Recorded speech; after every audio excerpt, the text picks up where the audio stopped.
Everyone, welcome back to the channel engineering with Tanya. आज की video का टॉपिक होने वाला है instruction format and types of instruction format. कि इंस्ट्रक्शन फॉर्मेट्स क्या होते हैं और इनके टाइप्स क्या हैं। देखो, इंस्ट्रक्शन फॉर्मेट से क्वेश्चन पूछा जाता है, मतलब कि इनसे पूछा जाएगा न्यूमेरिकल। ठीक है, मैं आपको पहले ही बता दूं कि न्यूमेरिकल हम इस वीडियो में कवर नहीं करने वाले हैं। हम इस वीडियो में ये देखेंगे कि इंस्ट्रक्शन फॉर्मेट क्या होता है, इसके टाइप्स क्या होते हैं। ठीक है, और हम इस वीडियो में ये भी देखने वाले हैं कि प्रोसेसर ऑर्गेनाइजेशन क्या है और प्रोसेसर ऑर्गेनाइजेशन के कितने टाइप्स होते हैं। ये जो क्वेश्चन है प्रोसेसर ऑर्गेनाइजेशन, ये कम से कम भी तीन बार एकेटीव एग्जाम में पूछा जा चुका है। तो आपको समझ में आ गया होगा, इंपॉर्टेंट है। एकेटीव का कुछ नहीं पता, ये क्वेश्चन एग्जाम में दे सकते हैं। ठीक है, क्योंकि एकेटीव इज टू अनप्रिडिक्टेबल। ठीक है, तो चलिए बिना किसी देरी के आज की वीडियो को शुरू करते हैं। देखो, मैंने क्या कहा, टॉपिक होगा इंस्ट्रक्शन फॉर्मेट। लेकिन इंस्ट्रक्शन फॉर्मेट को समझने से पहले हम ये समझेंगे कि ये इंस्ट्रक्शन क्या है।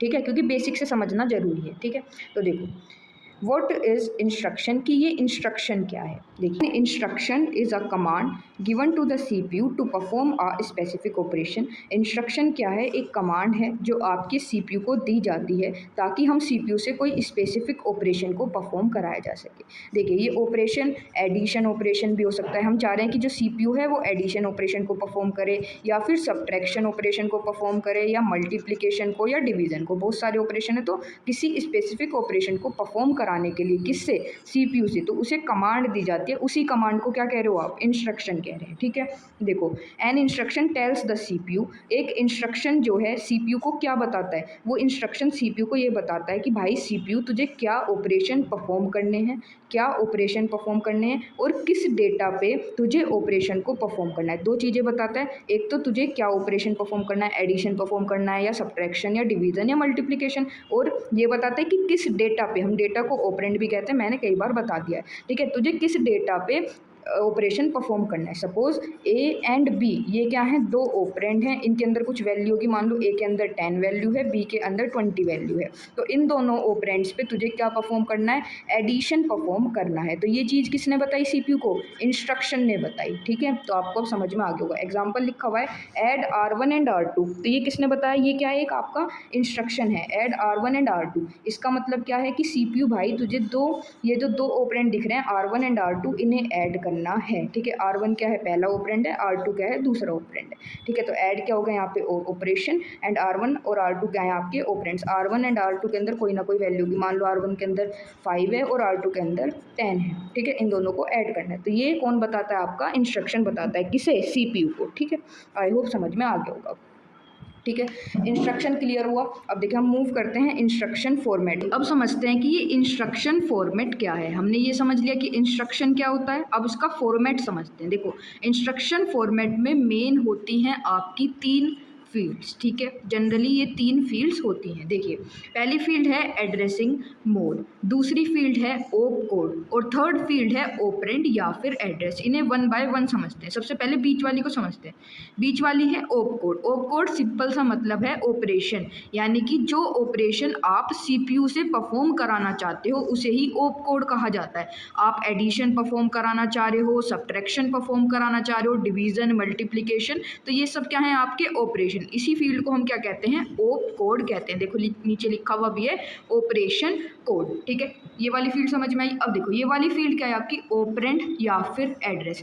अब ऑपरेंड क्या होता है, अभी बताया था मैंने। ऑपरेंड का मतलब है जिसके ऊपर ऑपरेशन परफॉर्म किया जा रहा है। फॉर एग्जांपल, ए आपका 10 है, बी आपका 20 है, तो ये दोनों क्या हो गए, आपके ऑपरेंड हो गए। मेरी बात अब ध्यान से सुनना कि इस फील्ड में ऐसा होता है कि या तो आपको ऑपरेंड की वैल्यू डायरेक्टली प्रोवाइड कर दी जाएगी। मतलब देखो, जैसे ए की वैल्यू 10 है ना, तो आपको ऐसा हो सकता है कि ए की डायरेक्ट वैल्यू यहाँ पर इस फील्ड में दी जाए, वरना ऐसा होगा कि आपको इस ऑपरेंड का एड्रेस दिया जाएगा। एड्रेस का मतलब आपको यहाँ पे ए का एड्रेस दिया जाएगा, उस एड्रेस पे जाके आप जो है ए की वैल्यू को एक्सेस कर सकते हो। ठीक है, एड्रेस पे जाके आप ए की वैल्यू को एक्सेस कर सकते हो। ठीक है, तो बात समझ में आ गई होगी। या तो आपको यहाँ पे डायरेक्ट ऑपरेंड की वैल्यू दे दी जाएगी, डायरेक्ट वैल्यू दे दी जाएगी, या फिर उसका एड्रेस दिया जाएगा, उसका पता दिया जाएगा। आप उस पता पे जाके उसकी वैल्यू देख सकते हो। ठीक, ये दोनों फील्ड आपको समझ में आ गई होंगी। अब देखो, थर्ड फील्ड है एड्रेसिंग मोड। अभी आपको इसे बेसिक में समझना है क्योंकि जो नेक्स्ट वीडियो आएगी वो पूरी इसी पे होगी। हम देखेंगे कि एड्रेसिंग मोड क्या होता है, इफेक्टिव एड्रेस क्या होता है और एड्रेसिंग मोड के टाइप्स क्या होते हैं। अभी समझते हैं कि एड्रेसिंग मोड क्या है। मैंने आपको बताया कि यहाँ पे आपको ऑपरेंड भी दिया जा सकता है या फिर उस ऑपरेंड का पता मतलब कि एड्रेस दिया जा सकता है। अब ये बात समझना कि जो ये ऑपरेंड भाई साहब है ना, ये अलग अलग जगह पे स्टोर होते हैं। मतलब जैसे कि ये मेमोरी कहाँ पे स्टोर होते हैं, अलग अलग जगह जगह पे, मतलब डिफरेंट डिफरेंट प्लेसेस पे स्टोर होते हैं। ये जो ऑपरेंड है ये आपका मेमोरी में भी स्टोर हो सकता है, ये आपका कहीं पे रजिस्टर में भी स्टोर हो सकता है, ठीक है, या फिर ये किसी एड्रेस पे भी स्टोर हो सकता है, ठीक है। तो इस ऑपरेंड को फाउंड करने के लिए, इस ऑपरेंड को फाइंड आउट करने के लिए आप किसका यूज़ करते हो, एड्रेसिंग मोड का यूज़ करते हो। सिंपल सी भाषा में समझो, लेमन भाषा में, कि एड्रेसिंग मोड का हम यूज़ करते हैं इस ऑपरेंड को फाइंड आउट करने के लिए, इस ऑपरेंड का पता लगाने के लिए, इस ऑपरेंड को ढूंढने के लिए। अब एक बात बताऊं कि जो ये एड्रेसिंग मोड है इसके अलग अलग टाइप्स होते हैं, डिफरेंट टाइप्स होते हैं। भाई डिफरेंट टाइप्स क्यों हैं इस एड्रेसिंग मोड की? जैसे कि कुछ टाइप अगर मैं आपको बताऊं, जैसे कि इमीडिएट एड्रेसिंग मोड होता है, इंडेक्स एड्रेसिंग मोड होता है, रजिस्टर एड्रेसिंग मोड होता है। ये डिफरेंट टाइप्स इसलिए हैं क्योंकि जो ये आपका ऑपरेंड है ना, ये भी अलग अलग जगह पे स्टोर होता है, इसलिए अलग अलग तरीके हैं इस ऑपरेंड को फाइंड करने के लिए, ढूंढने के लिए। उन्हें ही हम कहते हैं एड्रेसिंग मोड। आप ऐसे सोच सकते हो, ऐसे याद रख सकते हो कि एड्रेसिंग मोड का कनेक्शन किससे, आपके ऑपरेंड से है। ये हमें ऑपरेंड को ढूंढने में मदद करता है। कौन? Addressing mode. तो अगर आपको ये समझ में नहीं आया है, अगर बेसिक भी समझ में आया तो बहुत है, क्योंकि हम अपनी नेक्स्ट वाली वीडियो में इसे पूरा कवर करेंगे, ठीक है। अब देखो आगे बढ़ते हैं। पहला क्या है, ओ मतलब कि यही जो फील्ड मैंने आपको बताई है, मैंने इसके बारे में थोड़ा सा यहाँ पे लिख दिया है। ओप कोड का मतलब बता दिया मैंने कि आप सीपीयू से क्या ऑपरेशन परफॉर्म कराना चाहते हो। वो एडिशन भी हो सकता है, एडिशन के शॉर्ट में लिख रखा है ऐड। सब का मतलब है सब्ट्रैक्ट। और लोड का मतलब क्या होता है, लोड की चिंता भी मतलब वैसे यहाँ पे बता देते हैं आपको। लोड का मतलब है जैसे कि आपके पास कोई वेरिएबल है ए में आपको कोई वैल्यू लोड करनी है, यानी कि कोई वैल्यू डालनी है। सपोज आपको ए के अंदर 10 डालना है, तो इसके लिए हम क्या यूज़ करते हैं, लोड का यूज़ करते हैं, ठीक है, लोड ऑपरेशन का यूज़ करते हैं। ये क्या करेगा, इस वैल्यू को उठाकर इस ऑपरेंड में डाल देगा, ठीक है। ये लोड भी हम आगे देखने वाले हैं अभी इसी वीडियो में। अब देखो सेकंड क्या था, मोड। ये मोड वही है एड्रेसिंग मोड जो हमने अभी ऊपर देखा ना, एक बार और देख लो, ये रहा, ये एड्रेसिंग, एक मिनट, ये देखो ये एड्रेसिंग मोड। एड्रेसिंग मोड क्या स्पेसिफाई करता है, how the operand is to be found. वही तो मैंने बताया कि आप ऑपरेंड को कैसे ढूंढोगे, या कह सकते हो कि ऑपरेंड को ढूंढने में आपकी मदद कौन करता है, एड्रेसिंग मोड करता है, ठीक है। अब देखिए एग्जांपल, इमीडिएट एड्रेसिंग मोड होता है, डायरेक्ट, जो मैंने भी बताया था ना कि इस एड्रेसिंग मोड के डिफरेंट टाइप्स होते हैं। एड्रेसिंग मोड्स के डिफरेंट टाइप्स होते हैं, उनमें से कुछ टाइप्स मैंने यहाँ लिख रखे हैं एग्जाम्पल में, जैसे immediate addressing mode, direct addressing mode होता है, रजिस्टर्ड एड्रेसिंग मोड होता है। इन्हें हम अपनी अगली वाली वीडियो में डिटेल में समझ लेंगे, ठीक है, विद डायग्राम। अब देखिए थर्ड फील्ड क्या आती है आपकी, एड्रेस या फिर ऑपरेंड। मैंने बताया था या तो आपको डायरेक्ट ऑपरेंड दिया जाएगा, डायरेक्ट ऑपरेंड की वैल्यू दी जाएगी, या फिर उस ऑपरेंड का एड्रेस दिया जाएगा, ठीक है। देखिए क्या लिखा हुआ है, specifies where the operand is located. या तो आपको ये बता दिया जाएगा कि आपका ऑपरेंड कहाँ पर है, यानी कि उसका एड्रेस दे दिया जाएगा, या फिर डायरेक्टली उस ऑपरेंड की वैल्यू दे दी जाएगी। जैसे ए की वैल्यू 10 है तो आपको डायरेक्ट 10 दे दिया जाएगा, ठीक है।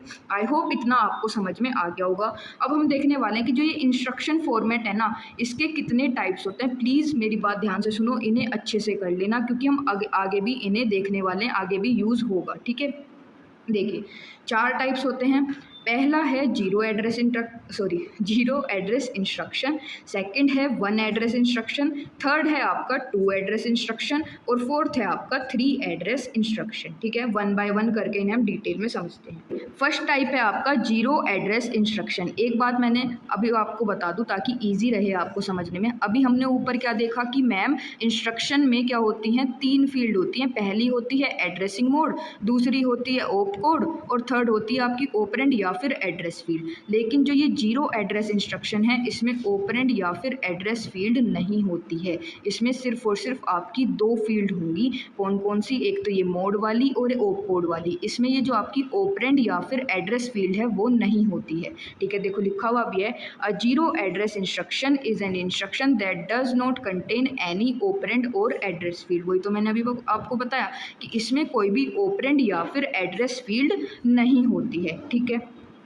और मेन चीज़ क्या है, it is mainly used in stack organisation. Please ये बहुत ज़्यादा इंपॉर्टेंट पॉइंट है कि आपका जो जीरो एड्रेस इंस्ट्रक्शन है, ये जो आपका जीरो एड्रेस इंस्ट्रक्शन है, ये किस में यूज़ होता है, स्टैक ऑर्गेनाइजेशन में यूज़ होता है। इसे तो अपने दिमाग में बिठा ही लेना, किस में यूज़ होता है, स्टैक ऑर्गेनाइजेशन में यूज़ होता है। इसकी टेंशन मत लो, एग्जाम्पल से भी समझेंगे, ठीक है।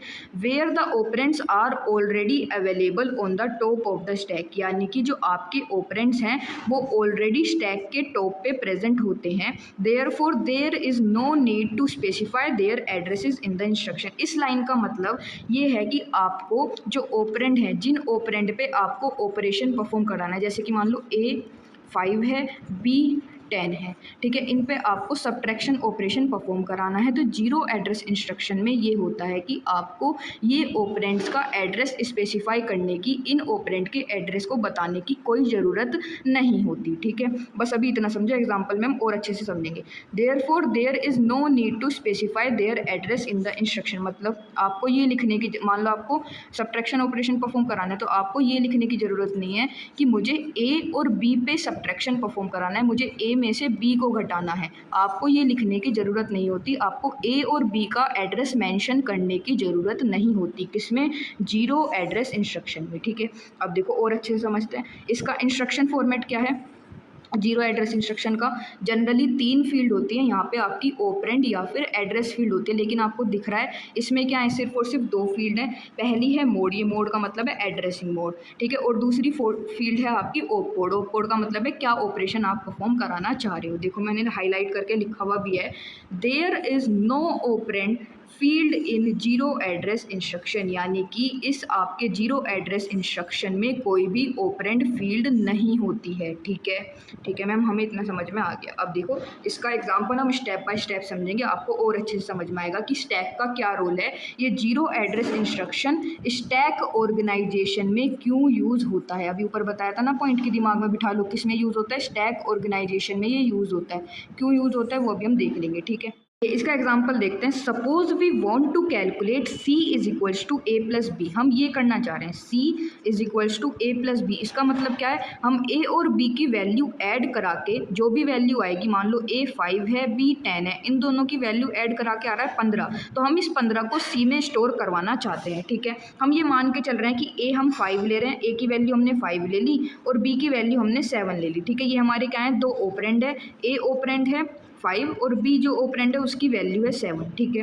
अब in zero address instruction the operands are stored on the stack, यानी कि जो ये आपके ऑपरेंड है ए और बी, ये कहाँ पे स्टोर होंगे, ये स्टोर होंगे आपके स्टैक में। कैसे स्टोर होंगे वो समझते हैं। स्टेप 1 क्या है, स्टेप 1 है पुश ए। पुश का मतलब होता है एलिमेंट को स्टैक में डालना, इंसर्ट कराना। The instruction push A places the value of A on the stack. अब ए की वैल्यू क्या थी, 5 थी। आपने जैसे ही लिखा पुश ए, आपने क्या लिखा, पुश ए, तो ए से क्या होगा, पुश ए करते ही आपकी ए की वैल्यू कहाँ आ जाएगी, स्टैक में आ जाएगी। और ये क्या, टॉप ऑफ स्टैक कहाँ पे आएगा, आपके 5 पे आएगा, ठीक है। Since A is equals to 5, तो स्टैक में क्या आ जाएगा, आपका 5 आ जाएगा। और टॉप ऑफ स्टैक किसे पॉइंट आउट करेगा, आपके 5 को पॉइंट आउट करेगा, क्योंकि अभी आपके स्टैक में सिर्फ और सिर्फ एक ही एलिमेंट है जो कि 5 है, इसलिए आपका जो टॉप ऑफ स्टैक है वो किसे पॉइंट आउट कर रहा है भाई, 5 को पॉइंट आउट कर रहा है। तो पहला स्टेप समझ में आया, आपने ए की वैल्यू जो है, ए को क्या करा, स्टैक में पुश करा। भाई जब तक आप स्टैक में वैल्यू डालोगे ही नहीं तो ऐड कैसे करवाओगे। आप 5 और 7 को ऐड कराना चाहते हो तो पहले आप स्टैक में इन वैल्यू को डालोगे भी तो आपने क्या करा, पहले स्टेप में 5 डाल दिया, यानी ए की वैल्यू को डाल दिया है, ठीक है, स्टैक के अंदर। अब स्टेप 2 में क्या करोगे तुम, भाई बी की वैल्यू डालोगे, क्योंकि 2 चीज़ों को ऐड कराना ना, 5 + 7, 5 तो आपने डाल दिया, अब डालोगे 7 को। अब देखिए next, push B places the value of B on the top of the existing value. अब देखो अभी क्या था, यहाँ पे 5 था, अब जैसे ही आप 7 ऐड कराओगे आप लिखोगे पुश बी, यानी बी की वैल्यू क्या थी, 7, अब 7 आ जाएगी यहाँ पे। अच्छा टॉप ऑफ स्टैक किसे पॉइंट आउट करेगा, भाई 7 को पॉइंट आउट करेगा। अब 5 को नहीं पॉइंट आउट करेगा, टॉप किसे पॉइंट आउट करेगा, 7 को, क्योंकि आप देखो ना स्टैक के टॉप पे क्या है, 7 है, तो टॉप किसे पॉइंट आउट करेगा, 7 को पॉइंट आउट करेगा, ठीक है। अच्छा मैम, इतना हमें समझ में आ गया, हमने 2 वैल्यू को स्टैक में डाल दिया है। अब देखो स्टेप 3 क्या है आपका? ऐड। अच्छा, यहाँ है ये मेन पॉइंट। आपने सिर्फ और सिर्फ क्या लिखा? आपने सिर्फ और सिर्फ लिखा ऐड। आपने ये तो कहा ही नहीं कि ए और बी को ऐड करना है। तो यही तो फंडा है जीरो एड्रेस इंस्ट्रक्शन में, सॉरी जीरो एड्रेस इंस्ट्रक्शन का यही तो फंडा है कि जीरो एड्रेस इंस्ट्रक्शन में आप ये नहीं बताते हो कि किसे ऐड करवा रहे हो। आपने सिर्फ और सिर्फ क्या लिखा? ऐड लिखा। ये प्रोसेसर खुद समझ जाएगा कि स्टैक के टॉप पे दो एलिमेंट हैं, स्टैक के टॉप पे दो एलिमेंट है 5 और 7, तो इन्हें ही ऐड करवाना है। आपने सिर्फ लिखा ऐड, तो प्रोसेसर खुद समझ जाएगा कि स्टैक के टॉप पे ये दो एलिमेंट पड़े हुए हैं, एक 7 है और एक 5 है। तो 7 और 5 को ऐड कर देगा, क्या आएगा? 12, और इसे कहाँ डाल देगा? स्टैक में डाल देगा। ठीक है, अब स्टैक का टॉप कहाँ जाएगा? यहाँ पे आ जाएगा। तो यही फंडा है आपका। ठीक है, देख लो एक बार ये पढ़ते हैं। आपने क्या लिखा? सिर्फ ऐड लिखा। Now the instruction add is executed. अब जो आपका इंस्ट्रक्शन है ऐड वो एग्जीक्यूट होगा।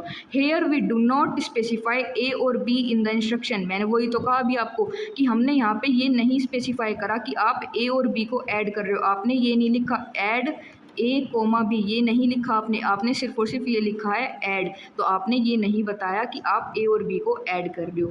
ठीक है, the processor automatically takes the top two elements of the stack which are 7 and 5। यानी कि जो आपका प्रोसेसर भाई साहब हैं वो खुद ब खुद स्टैक के टॉप पे जो एलिमेंट पड़े हुए हैं उन्हें ले लेंगे और ऐड कर देंगे। देख लो ना, स्टैक के टॉप पे क्या है आपके? 7 और 5 है। तो जो प्रोसेसर है इन दोनों एलिमेंट को लेगा और ऐड कर देगा। ठीक है, इट एड्स दैम, यानी 7 + 5 आपका क्या हो गया? 12 हो गया। The two operands are removed from the stack and the result 12 is placed back on to the stack. देखो अब आपके दोनों एलिमेंट्स ऐड हो गए। ठीक है, दोनों एलिमेंट्स का ऐड करके क्या आया? 12। तो ये 12 अब आपके कहाँ जाएगा? स्टैक में आ जाएगा। क्यों भाई? क्योंकि 5 और 7 की कहानी तो खत्म होगी। आपने इन्हें क्या करवा दिया? ऐड करवा दिया। ऐड करवा के 12 आया। अब स्टैक के टॉप पे क्या आ जाएगा? एक एलिमेंट आएगा, दैट इज 12। ठीक है, आई होप आपको अब समझ में आ गया होगा।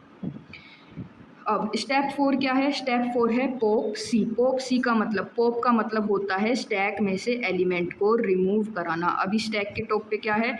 12 है।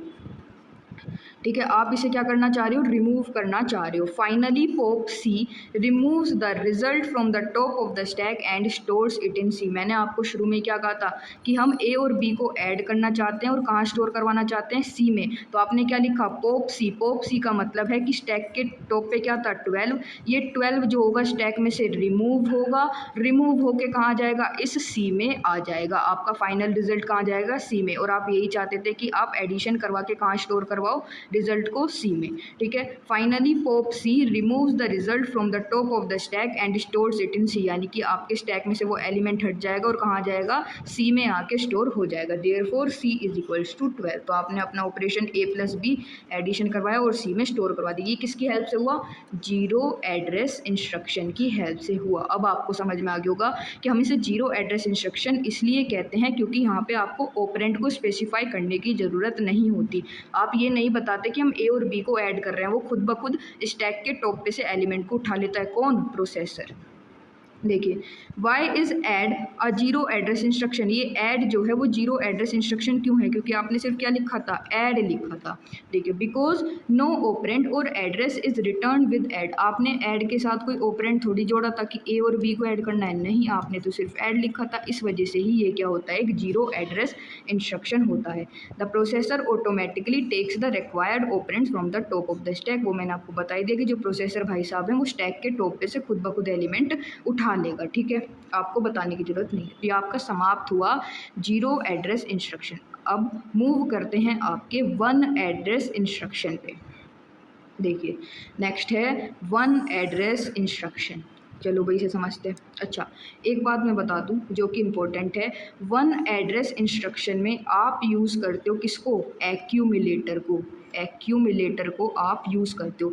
अब मैम ये एक्यूमुलेटर क्या भला है? भाई ये एक्यूमुलेटर एक स्पेशल टाइप का रजिस्टर है। ये एक्यूमुलेटर पहली वाली वीडियो में भी बता रखा है, यहाँ हम अच्छे से समझते हैं।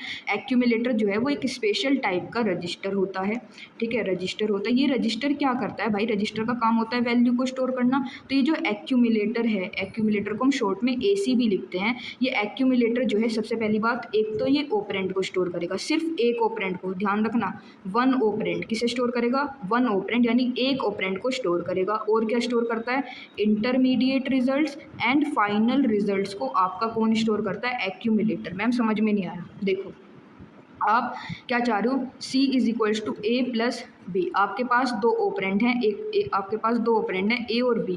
तो जो आपका एक ऑपरेंड होगा वो कौन स्टोर करके रखेगा, AC, ठीक है। दूसरे ऑपरेंड कहाँ होगा, मेमोरी में होगा। लेकिन जो आपका एक ऑपरेंड है वो एक्यूमुलेटर स्टोर करके रखेगा, ठीक है। एक तो ये ऑपरेंड स्टोर करता है, और क्या स्टोर करता है, रिजल्ट स्टोर करता है। फॉर एग्जाम्पल आपने करा इन दोनों का एडिशन, A और B का जो भी एडिशन आएगा वो भी कहाँ पे स्टोर होगा, आपके एक्यूमुलेटर में स्टोर होगा, ठीक है। डेफिनेशन पढ़ते हैं, देखिए। A one address instruction is an instruction that contains only one operand or address field along with the opcode। आपका जो वन एड्रेस इंस्ट्रक्शन है उसमें सिर्फ और सिर्फ क्या होती है, एक ऑपरेंड फील्ड होती है। जीरो एड्रेस इंस्ट्रक्शन में क्या था भाई, एक भी ऑपरेंड फील्ड नहीं थी। लेकिन वन एड्रेस इंस्ट्रक्शन नाम में क्या रहा है, वन एड्रेस इंस्ट्रक्शन का मतलब है इसमें एक ऑपरेंड फील्ड होगी, ठीक है। आप इसमें एक ऑपरेंड को मेंशन करते हो, ठीक है, कोड के साथ। The other operand is implicitly available in the accumulator AC। देखो सबसे पहले तो आपको ये समझना जरूरी है कि इस इम्प्लिसिट का मतलब क्या है और एक्सप्लिसिट का मतलब क्या है। एक्सप्लिसिट का मतलब क्या है, देखो इम्प्लिसिट का मतलब है अपने आप। मैंने क्या कहा कि एक ऑपरेंड आपका ऑटोमेटिकली स्टोर्ड होता है एक्यूमुलेटर में, तो वो हो गया आपका इम्प्लिसिट। एक्सप्लिसिट का मतलब है कि एक ऑपरेंड आपको बताना पड़ेगा, एक ऑपरेंड आपको खुद स्पेसिफाई करना पड़ेगा, उसका मतलब होता है एक्सप्लिसिट, ठीक है। एक ऑपरेंड जो आप खुद स्पेसिफाई करोगे वो हो गया एक्सप्लिसिट। इम्प्लिसिट का मतलब है कि एक आपका ऑपरेंड ऐसा होगा जो एक्यूमुलेटर में ऑलरेडी स्टोर्ड होगा। नहीं समझ में आया कोई बात नहीं, मैं आगे एग्जाम्पल देखेंगे तो समझ में आ जाएगा, ठीक है। Therefore it is also associated with single accumulator organisation. ये किस में यूज होता है भाई, ये सिंगल एक्यूमुलेटर ऑर्गेनाइजेशन में यूज होता है आपका वन एड्रेस इंस्ट्रक्शन। प्लीज ये बात ध्यान रखना, ये पॉइंट बहुत इंपॉर्टेंट है, ठीक है। अब देखो इसका इंस्ट्रक्शन फॉर्मेट देखते हैं, किसका, वन एड्रेस का। वन एड्रेस में क्या होता है, सिर्फ और सिर्फ एक ऑपरेंड फील्ड होती है। एक ऑपरेंड आपको एक्सप्लिसिटली बताना पड़ता है। एक ऑपरेंड ऐसा होगा जो आप बताओगे, और एक ऑपरेंड ऐसा होता है जो एक आपके एक्यूमुलेटर में ऑलरेडी स्टोर्ड होगा, ठीक है। देखिए पहली फील्ड है वही एड्रेसिंग मोड, दूसरी है ऑप कोड, और एक फील्ड होती है आपकी ऑपरेंड या फिर एड्रेस। यानी आप एक ऑपरेंड को एक्सप्लिसिटली बताते हो, यानी कि खुद बताते हो, ठीक है। अब देखिए मुझे पता है नहीं समझ में आ रहा होगा, एग्जाम्पल देखोगे ना खुद समझ में आ जाएगा। ऑप कोड का मतलब क्या है भाई, जो ऑपरेशन आप परफॉर्म कराना चाह रहे हो। ऑपरेंड या फिर एड्रेस का मतलब क्या है, स्पेसिफाइज ओनली वन ऑपरेंड। वही तो मैंने बताया कि आप यहाँ पे सिर्फ और सिर्फ एक ऑपरेंड को बताओगे, ठीक है। अब देखो क्या लिखा हुआ है, accumulator is a special purpose register. ये एक स्पेशल पर्पस रजिस्टर होता है which stores one operand implicitly. Implicitly देखो आगे नहीं आ गया, इम्प्लिसिटली का मतलब है ऑटोमेटिकली। एक ऑपरेंड जो है आपका किस में स्टोर होता है, एक्यूमुलेटर में। देखो भाई अगर आपके पास दो ऑपरेंड है, एक ऑपरेंड है A, एक ऑपरेंड है B, तो एक ऑपरेंड जो है आपका ऑटोमेटिकली एक्यूमुलेटर में स्टोर होता है, और ये जो B दूसरा ऑपरेंड है ये एक्सप्लिसिटली आपको बताना पड़ता है, ये आप स्पेसिफाई करते हो, ठीक है। अब समझ में आ गया होगा। एक्यूमुलेटर ऑल्सो स्टोर्स, क्या स्टोर करता है भाई, इंटरमीडिएट रिजल्ट को भी स्टोर करता है और फाइनल रिजल्ट को भी ये स्टोर करता है। जैसे कि आप दो ऑपरेंड के बीच में मल्टीप्लिकेशन करा रहे हो, तो इनका जो भी रिजल्ट आएगा वो भी कौन स्टोर करता है, एक्यूमुलेटर स्टोर करता है, ठीक है।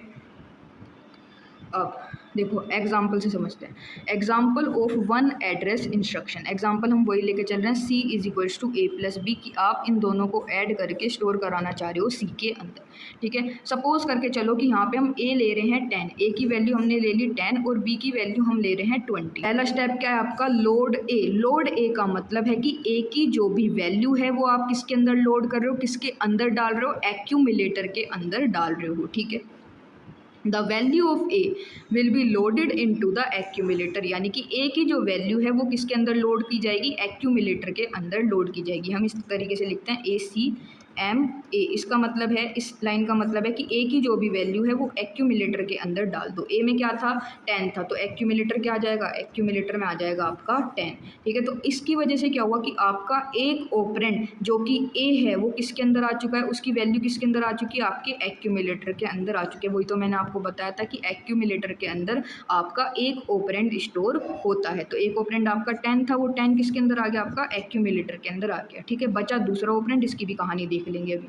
देखो स्टेप 2 क्या है आपका, ऐड बी। ऐड बी का मतलब है कि जो एक्यूमुलेटर में वैल्यू पड़ी हुई है, एक्यूमुलेटर में क्या पड़ा हुआ है, 10, 10 में आप क्या जोड़ना चाह रहे हो, बी की वैल्यू को जोड़ना चाह रहे हो। अच्छा, आपने जीरो एड्रेस इंस्ट्रक्शन में क्या लिखा था, सिर्फ और सिर्फ लिखा था ऐड। ठीक है, वहाँ पे आपने कोई भी ऑपरेंड स्पेसिफाई नहीं करा था, लेकिन आप यहाँ पे क्या लिख रहे हो, ऐड बी, यानी कि आपने एक ऑपरेंड जो है एक्सप्लिसिटली आपने एक ऑपरेंड खुद बताया है, इसलिए हम इसे कहते हैं वन एड्रेस इंस्ट्रक्शन। ठीक है, अब समझ में आ गया होगा। ठीक है, अब देखो एक्यूमुलेटर में क्या हुआ, एम बी का मतलब है जो बी की वैल्यू है, बी की वैल्यू आपकी 20 थी, तो 20 किस में ऐड होगी, आपकी एक्यूमुलेटर में ऐड होगी। ठीक है, 20 + 10 क्या हो जाएगा, 30। अच्छा, और वो किस में स्टोर होगा, आपका एक्यूमुलेटर में ही स्टोर होगा, क्योंकि मैंने आपको बताया था कि एक्यूमुलेटर आपका एक तो ऑपरेंड स्टोर करता है, वन ऑपरेंड स्टोर करता है, और जो भी आपका रिजल्ट आएगा वो भी कौन स्टोर करता है, एक्यूमुलेटर स्टोर करता है। तो एक्यूमुलेटर में 10 पड़ा हुआ था, एम बी की वैल्यू यानी बी की वैल्यू 20 थी, इन दोनों को ऐड करके जो आया वो भी कौन स्टोर करेगा, रिजल्ट कौन स्टोर कर रहा है, आपका एक्यूमुलेटर स्टोर कर रहा है। अच्छा, ये बात ध्यान दो, आपने यहाँ पे ये थोड़ी ना कहा कि आप एक्यूमुलेटर में ऐड कराना चाह रहे हो बी की वैल्यू, आपने तो सिर्फ ये लिखा ऐड बी।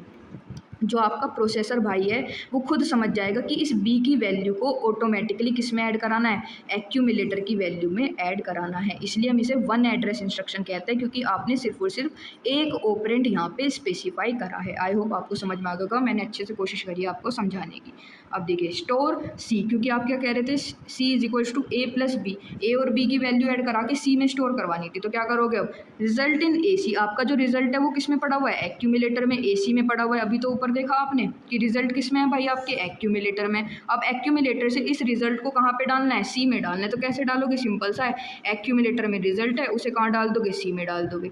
एक्यूमुलेटर में था रिजल्ट, उसे किस में डाल दोगे, आप अपने सी में डाल दोगे। अब सी में क्या हो जाएगा, अपडेट होके 30 आ जाएगा, आपका ऑपरेशन हो गया कंप्लीट। आई होप आपको ये अच्छे से समझ में आ गया होगा। ठीक है, नहीं आया तो प्लीज़ वीडियो थोड़ी सी पीछे करना, चाहे तो 1.5x की स्पीड पे देख लेना, आ जाएगा। देखो इसे वन एड्रेस इंस्ट्रक्शन क्यों कहते हैं भाई, it is called one address instruction because only one operand address is explicitly mentioned in the instruction. आपने ये लिखा था ऐड बी, आपने सिर्फ और सिर्फ एक ही तो ऑपरेंड बताया था कि आप इस बी को ऐड करवाना चाहते हो, आपने दूसरा ऑपरेंड तो बताया नहीं। दूसरा ऑपरेंड जो है प्रोसेसर वो खुद पता कर लेगा कि वो एक्यूमुलेटर में पड़ा हुआ है, इस बी की वैल्यू को आपको एक्यूमुलेटर में ऐड करना है, प्रोसेसर ये खुद आइडेंटिफाई कर लेगा, खुद समझ जाएगा। सिर्फ आप एक ऑपरेंड को एक्सप्लिसिटली मैंशन कर रहे हो, दैट इज़ बी। ठीक है, आई होप समझ में आ गया होगा। अब देखो की पॉइंट जो आपके एग्जाम के लिए हैं, लिख सकते हो इन्हें। ठीक है, देखो एक तो ये वन एड्रेस या ऑपरेंड फील्ड को कंटेन करता है। ठीक है, इट यूजेज एन एक्यूमुलेटर, ये तो भाई मेन है इसका कि ये किसे यूज़ करता है, एक्यूमुलेटर को यूज़ करता है as an implied operand. Implied operand का मतलब क्या है, इम्प्लाइड ऑपरेंड का मतलब ये है कि जो AC है वो ऑटोमेटिकली एक ऑपरेंड को स्टोर करता है। इम्प्लाइड का मतलब ही होता है ऑटोमेटिकली, और एक्सप्लिसिट का मतलब होता है जो आप स्पेसिफाई कर रहे हो, जो आप बता रहे हो। ठीक है, जैसे आपने बताया था ऐड बी, तो ये हो गया था एक्सप्लिसिट। ठीक है, आपने खुद बताया था कि आप बी को ऐड करवाना चाह रहे हो। ठीक है, अब the other operands address is explicitly given in the instruction, वही तो अभी पता है कि एक्सप्लिसिटली जो दूसरे एड्रेस ऑपरेंड है उसका एड्रेस दिया जाता है ऐड बी। ये क्या है आपका एक्सप्लिसिट, आपने ऑपरेंड के एड्रेस को एक्सप्लिसिटली यहाँ पे मेंशन करा है, खुद बताया है। ठीक है, मैनुअल वे में बताया है। ठीक है, common instruction include, common instruction आपने कौन कौन से यूज़ करे भाई, लोड का यूज़ करा है, ऐड का यूज़ करा है, स्टोर का यूज़ करा है, अभी तो आपने ऊपर एग्जाम्पल में देखा था। इट इज़ ये इंपॉर्टेंट पॉइंट है, it is associated with single accumulator organisation से ये एसोसिएटेड होता है। ठीक है, अब देखो अब हमारा जीरो एड्रेस भी हो गया, वन एड्रेस भी हो गया, अब आता है आपका टू एड्रेस इंस्ट्रक्शन। अब तो आप समझ ही गए होगे, आप अब यहाँ पे दोनों अपने ऑपरेंड्स को एक्सप्लिसिटली मेंशन करोगे, दोनों ऑपरेंड्स को एक्सप्लिसिटली बताओगे। ठीक है, समझ लेते हैं इसे भी। देखो a two address instruction is an instruction that contains two operand और address fields along with the op code. यहाँ पे क्या होंगे, अब आपके दो ऑपरेंड फील्ड्स होंगी, ठीक है। Both operands are explicitly, explicitly का मतलब है अब यहाँ पे आप अपने दोनों ऑपरेंड्स को मेंशन करोगे, खुद बताओगे, ए और बी को आप खुद मेंशन करोगे in the instruction. Generally one operand also act as the destination for the result. ये हम देख लेंगे सोर्स और डेस्टिनेशन क्या होता है, इसकी टेंशन मत लो, ठीक है। अभी आप ये समझो, देखो मोड वो तो ये एड्रेसिंग मोड है, ओप कोड आपको पता ही है। अब देखो इसमें दो जो हैं एड्रेस, दो ऑपरेंड फील्ड होती हैं। पहली होती है ऑपरेंड 1 के लिए और दूसरी होती है आपके ऑपरेंड नंबर 2 के लिए। जैसे मान लो एक ए ऑपरेंड है, एक बी ऑपरेंड है, तो ये ऑपरेंड 1 के लिए हो गया, ये ऑपरेंड 2 के लिए हो गया। इसलिए हम इसे कहते हैं टू एड्रेस इंस्ट्रक्शन, क्योंकि इसमें ऑपरेंड के लिए दो फील्ड हैं, एक ऑपरेंड 1 के लिए, एक ऑपरेंड 2 के लिए, ठीक है। अब तुम्हारे पास यहाँ ऑपरेंड कितने हैं, दो हैं, एक ऑपरेंड 1 है, एक ऑपरेंड 2 है, ठीक है। मान के चलते हैं दो ऑपरेंड कौन कौन सा, मैम बार बार आप ए और बी ले लो, छोड़ो एक्स और वाई लेते हैं, ठीक है। एक्स प्लस वाई, अब देखो एक्स और वाई दो ऑपरेंड है, अब आप इन्हें क्या करवा रहे हो भाई, ऐड करवा रहे हो। अब भाई तुमने ना ऐड तो करवा दिया, इनका जो रिजल्ट है उसे कहीं ना कहीं तो स्टोर करोगे। कहाँ स्टोर करोगे, आपके पास तो दो ही ऑपरेंड है, एक्स और वाई। अब एक्स और वाई में से किस में स्टोर करोगे, हम कह रहे हैं भाई इसे एक्स में स्टोर कर लेते हैं, क्योंकि दो ऑपरेंड है, दो ऑपरेंड में से ही काम चलाना है आपको। तो एक्स और वाई का आपने एडिशन करा और उसे कहाँ स्टोर करवा दिया, आपने एक्स में ही स्टोर करवा दिया है, ठीक है। तो एक बात समझो कि जो x प्लस वाई हैं, जो इधर साइड लिखा हुआ होता है, आपके राइट हैंड साइड पे जो लिखा हुआ होता है, ये होते हैं आपके सोर्स ऑपरेंड्स। क्या होते हैं मैम, सोर्स ऑपरेंड्स होते हैं। सोर्स ऑपरेंड्स का मतलब है जहाँ से वैल्यू ऐड होके जाने वाली है, यानी कि जिनकी वैल्यू जो है ट्रांसफ़र होने वाली है, ये क्या है आपके सोर्स ऑपरेंड। सोर्स ऑपरेंड और जिसमें वैल्यू जा रही है, जहाँ पे वैल्यू जा रही है उन्हें हम क्या कहते हैं, उसे हम क्या कहते हैं, डेस्टिनेशन ऑपरेंड। तो देखो जो ये x है, ये सोर्स ऑपरेंड भी है और डेस्टिनेशन ऑपरेंड भी है, इसलिए तो मैंने लिखा हुआ है ऑपरेंड 1 जो है वो एक्ट करता है सोर्स ऑपरेंड की तरह भी और डेस्टिनेशन ऑपरेंड की तरह भी। और जो आपका ऑपरेंड नंबर 2 है वो कैसे एक्ट करता है, एज सेकंड सोर्स ऑपरेंड, जैसे x प्लस वाई। अब जो ये y है, ये क्या है आपका सेकंड सोर्स ऑपरेंड है, और x जो है वो सोर्स ऑपरेंड भी है और डेस्टिनेशन ऑपरेंड भी है। आई होप समझ में आ गया होगा। अब इसका एग्जांपल देखते हैं तो और अच्छे से समझ में आ जाएगा। Example of two address instruction, देखिए इसका एग्जांपल। तो देखो suppose a is equals to 5, b is equals to 7, ठीक है।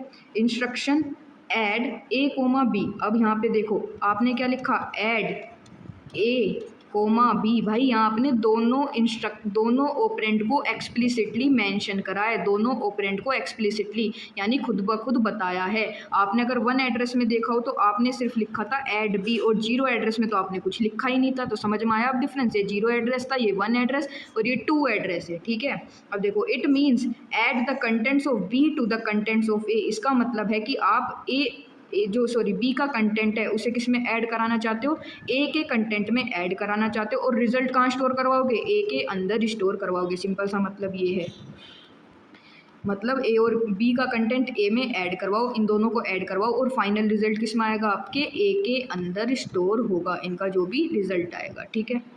देयरफॉर, एक मिनट, देयरफॉर ये हमारा क्या हो गया, इंस्ट्रक्शन हो गया, ए प्लस बी, इन दोनों का रिजल्ट आएगा आपके ए में, ठीक है। अब ए और बी की वैल्यू क्या आती है, देखो ए की वैल्यू आपने ले रखी है भाई 5 और बी की वैल्यू आपने ले रखी है 7, ठीक है मैम। ए और बी को ऐड कराया, कितना आया 12, और ए के अंदर अब कितना आ जाएगा आपका 12 स्टोर हो जाएगा। क्यों, ए और बी की वैल्यू क्या, ए की वैल्यू क्या थी 5 और बी की वैल्यू थी 7, दोनों का एडिशन करवाओगे और ए के अंदर स्टोर करवाओगे तो 12 आ जाएगा, नहीं आ जाएगा, हाँ आ जाएगा।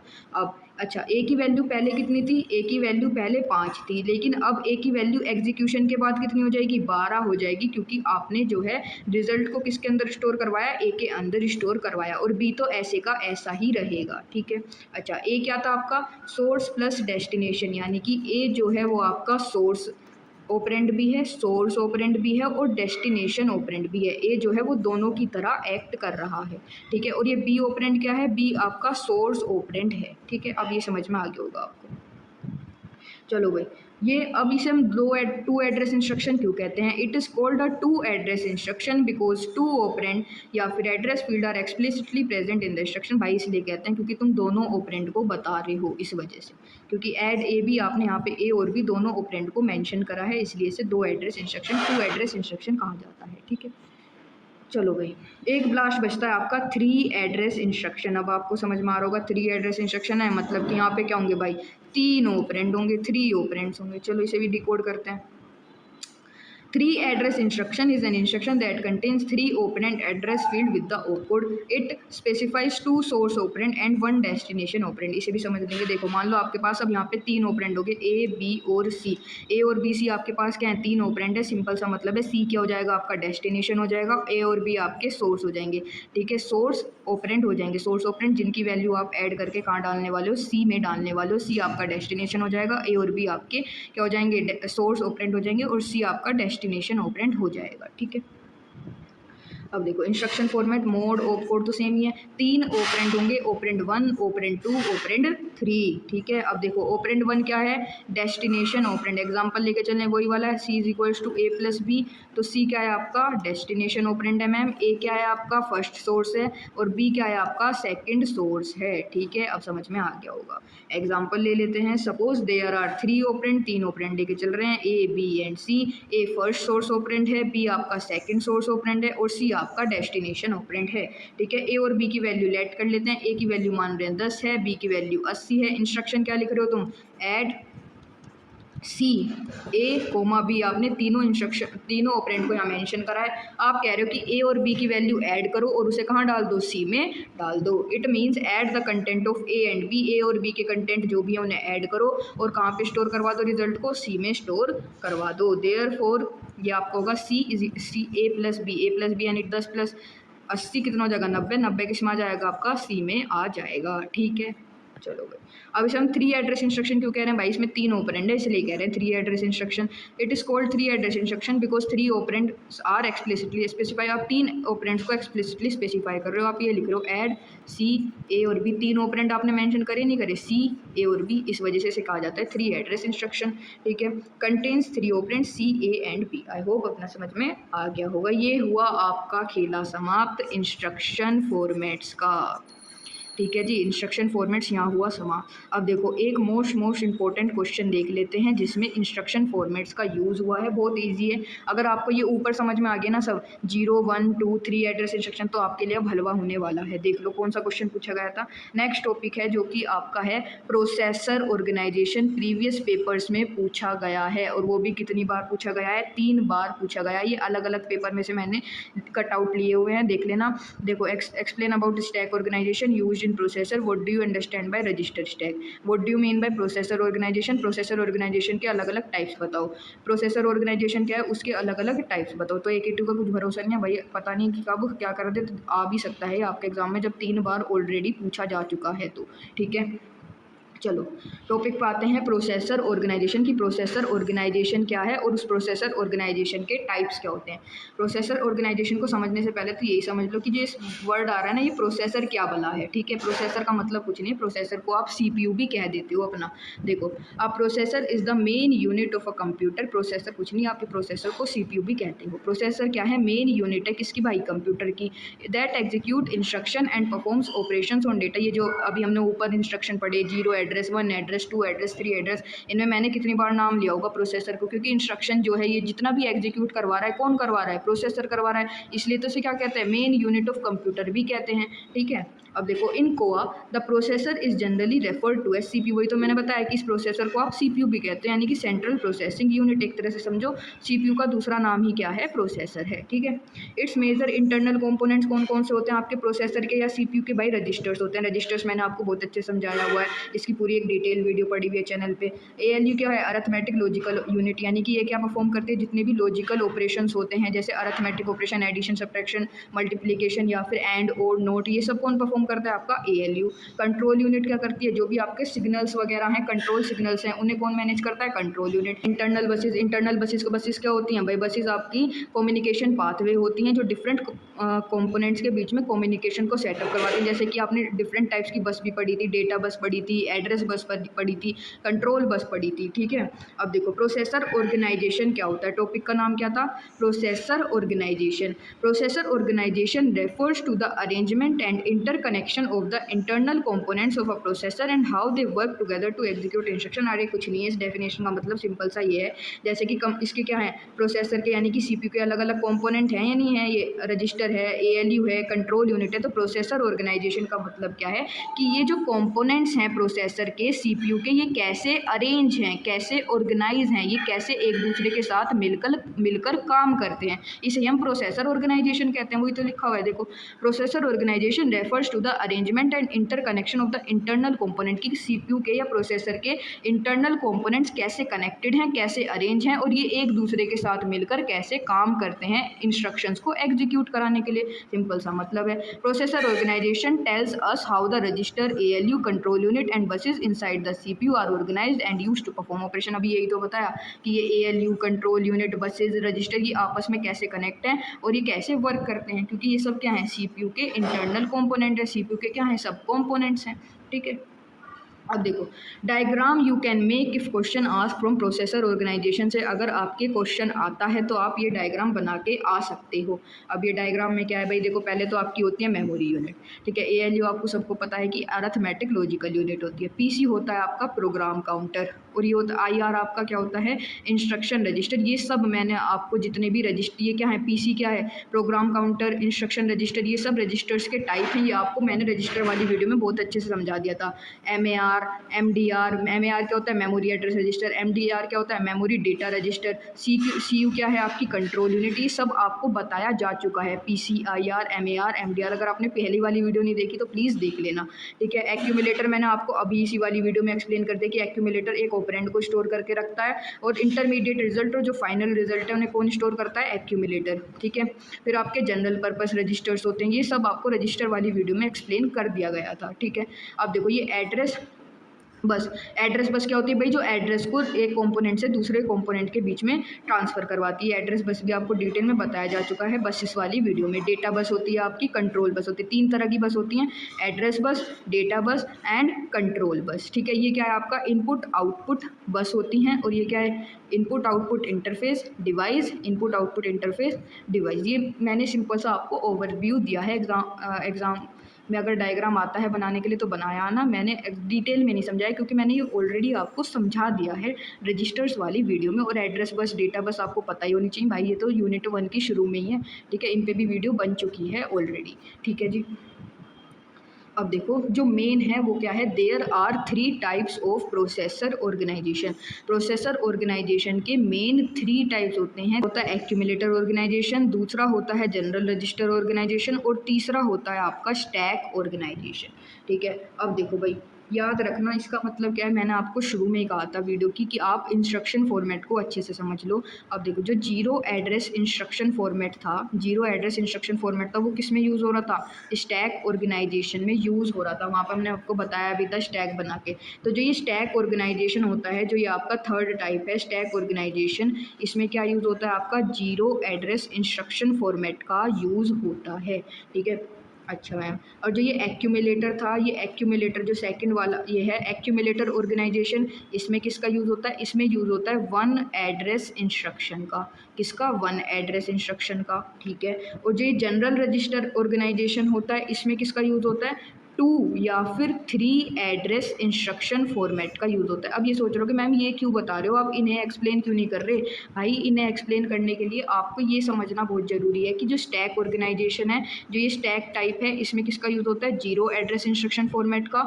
जो ये आपकी एक्यूमुलेटर ऑर्गेनाइजेशन है, इसमें वन एड्रेस इंस्ट्रक्शन फॉर्मेट का यूज़ होता है। और जो ये जनरल रजिस्टर ऑर्गेनाइजेशन है, इसमें 2 यानी 2 या फिर 3 एड्रेस इंस्ट्रक्शन फॉर्मेट का यूज़ होता है। ठीक है, चलो पहला क्या है, स्टैक ऑर्गेनाइजेशन। डिटेल में समझते हैं टाइप को।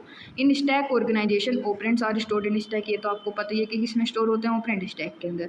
The processor automatically takes the required operands from the stack, ये तो आपको भी डिटेल में बताया था जब हम जीरो एड्रेस पढ़ रहे थे कि जो स्टैक का टॉप है उस पर से प्रोसेसर ऑटोमेटिकली ऑपरेंड को उठा लेता है और उन पर ऑपरेशन परफॉर्म कर देता है। इंस्ट्रक्शन फॉर्मेट कौन सा यूज़ होता है, zero address instruction format use होता है।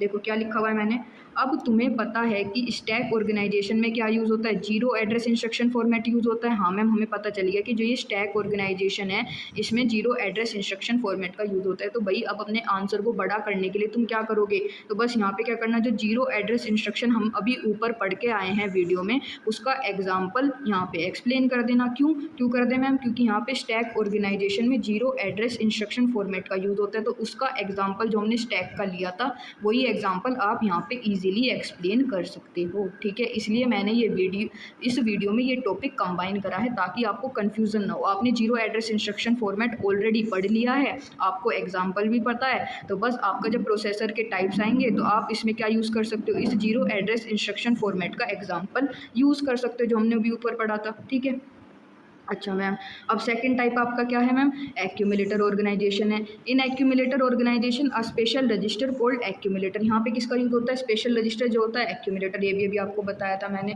ठीक है, one operand is kept in accumulator, सब बता दी कि भाई एक एक्यूमुलेटर के अंदर एक ऑपरेंड होता है, रिजल्ट स्टोर करके रखता है। ठीक है, इंस्ट्रक्शन फॉर्मेट कौन सा यूज होता है इसमें, one address instruction format use होता है। एक्यूमुलेटर ऑर्गेनाइजेशन में क्या यूज होता है, वन एड्रेस इंस्ट्रक्शन। ये आपको डिटेल में मैंने अभी ऊपर पढ़ा है, तो बस इसका एग्जाम्पल जो है वो आप यहाँ पे यूज़ कर सकते हो, इसलिए तो कहा था कि ध्यान से पढ़ना।